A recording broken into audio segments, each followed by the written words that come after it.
और जय छत्तीसगढ़ संगवारी। आज हम लोग बात करने वाले हैं एडीओ 2025 एग्जाम के बारे में, जिसका नोटिफिकेशन आ चुका है कि कितने पदों पर भर्ती होना है। तो जिस वैकेंसी का इंतजार छत्तीसगढ़ के युवाओं को बहुत पहले से ही था, इसका नोटिफिकेशन वार्षिक कैलेंडर जो तैयार हुआ था वो पहले से हो चुका था, तो सबको इस वैकेंसी का इंतजार था। तो मोस्ट अवेटेड वैकेंसी एडीओ 2025 के बारे में आज हम डिटेल में बात करने वाले हैं। तो मेरी वीडियो में शुरू से अंत तक बने रहिएगा। चलिए शुरुआत करते हैं आज के हमारे इस वीडियो का। जैसे हम बात करते हैं कि इस वैकेंसी का जो पद का नाम है सहायक विकास विस्तार अधिकारी, एडीओ, इंग्लिश में इनको एडीओ कहा जाता है। Assistant development explanation officer. कुल पद की बात करते हैं तो टोटल 200 पद हैं। इसमें 193 और बैकलॉग में 7 सीट हैं।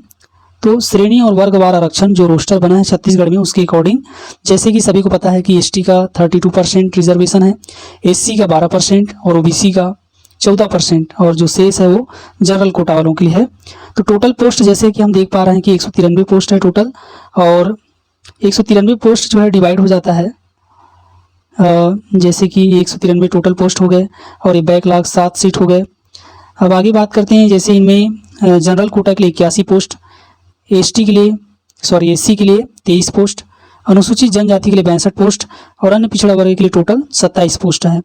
अब इन टोटल पोस्ट में महिलाओं के लिए जो 30% का जो रिजर्वेशन है उसके अकॉर्डिंग अनारक्षित में 24, एससी में 6, अनुसूचित जनजाति में 18, अन्य पिछड़ा वर्ग में 8। ये जो टोटल कुल रिक्तियों की वर्गवार संख्या है उसका 30% है।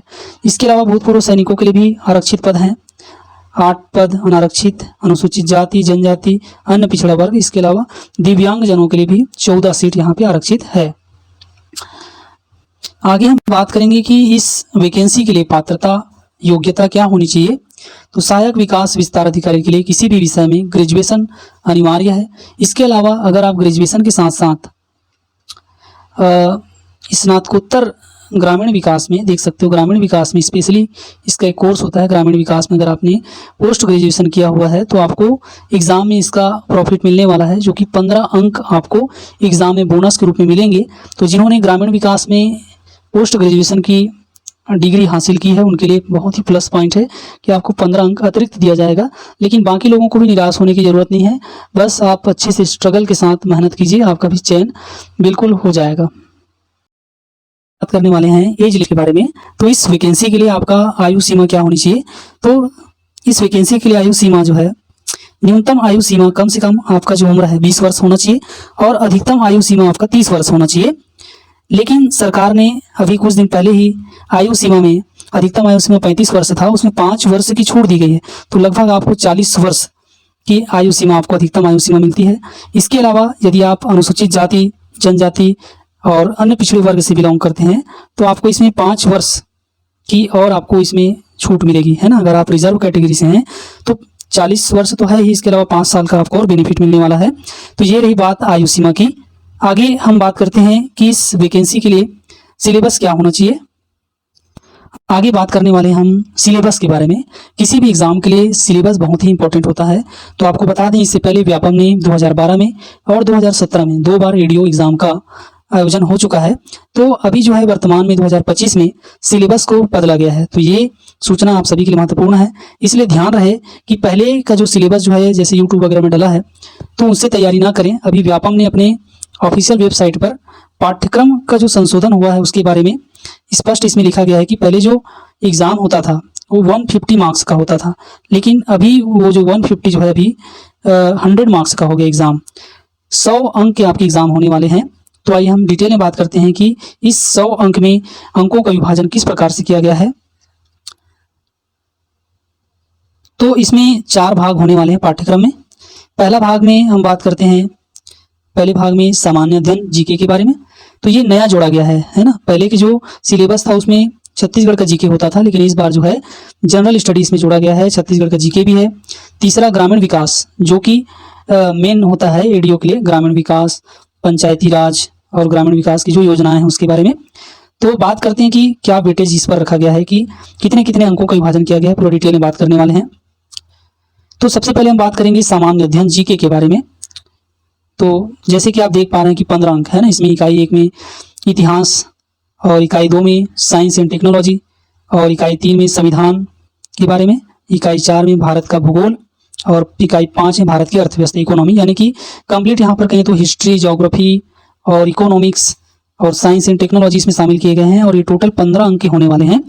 यानी कि मान के चलो कि प्रत्येक यूनिट जो है 3-3 अंक के प्रश्न बन सकते हैं।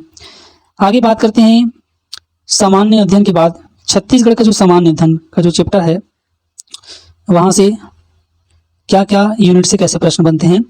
छत्तीसगढ़ के इतिहास से यूनिट 1 में, छत्तीसगढ़ का भूगोल, छत्तीसगढ़ का संगीत, नृत्य, कला, संस्कृति, छत्तीसगढ़ की जनजाति, अर्थव्यवस्था, छत्तीसगढ़ का उद्योग, छत्तीसगढ़ की प्रशासनिक ढांचा। इस प्रकार से 7 यूनिट में इसको बांटा गया है और टोटल 25 मार्क्स आने वाले हैं। तो ये बहुत बड़ा आपके लिए स्कोरिंग पॉइंट हो सकता है। आगे बात करते हैं ग्रामीण विकास की योजना और पंचायती राज, जो कि आप सब के लिए एक इम्पोर्टेंट और बहुत ही आपको स्कोरिंग बोल सकते हैं, स्कोरिंग पार्ट होने वाला है। लगभग 100 अंक में 50% तो यहीं से प्रश्न आने वाले हैं, 50 अंक के प्रश्न पूछे जाएंगे। तो आजीविका संबंधित योजनाओं की जानकारी इसके अंतर्गत देख सकते हैं। भारतीय कृषि, ग्रामीण अर्थव्यवस्था, श्वेत क्रांति, हरित क्रांति, आजीविका प्रदान करने में ग्राम उद्योग की भूमिका, संस्थागत विकास, आजीविका हेतु परियोजना प्रबंधन, बाजार के बारे में, पशुधन उत्पाद एवं प्रबंध। तो ये हो गया आपका आजीविका से संबंधित।